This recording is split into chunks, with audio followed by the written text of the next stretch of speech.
আসসালামু আলাইকুম ওয়া রাহমাতুল্লাহ। সম্মানিত দর্শক, এখন আমরা বাচ্চাদের বাসায় কীভাবে আলিফ তজ লেখাবো। সম্মানিত দর্শক, প্রথমে আলিফ লেখার জন্য এভাবে একটা চক নেবেন, একটু পরিমাণ চক নেওয়ার পর এভাবে ঘষবেন, ঘষে নেওয়ার পর এই রঙগুলো লিখবেন। এই যে চক, এই দুই আঙুল ধরবেন, ধরে এই যে দুই আঙুল ধরার পর এরকম আসবে আলিফ। দেখেন সম্মানিত দর্শক, আমি আলিফ কীভাবে লিখি। আলিফ লিখছি, এখন লিখবো মিম। এই দেখেন, আপনারা দেখেন মিম মিম। এখন লিখবো ত।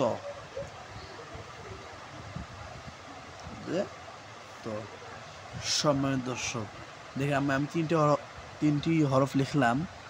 এক নম্বর হচ্ছে আলিফ, মিম, ত।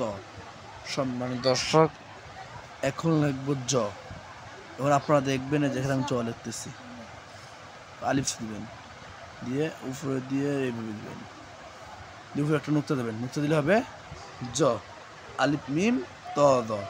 সম্মানিত দর্শক, এই যে এক নম্বরের 4টি হরফ আপনাদের বাচ্চাদেরকে এইভাবে শিক্ষা দেবেন। আশা করি বুঝতে পারছেন। আসসালামু আলাইকুম ওয়া রাহমাতুল্লাহ।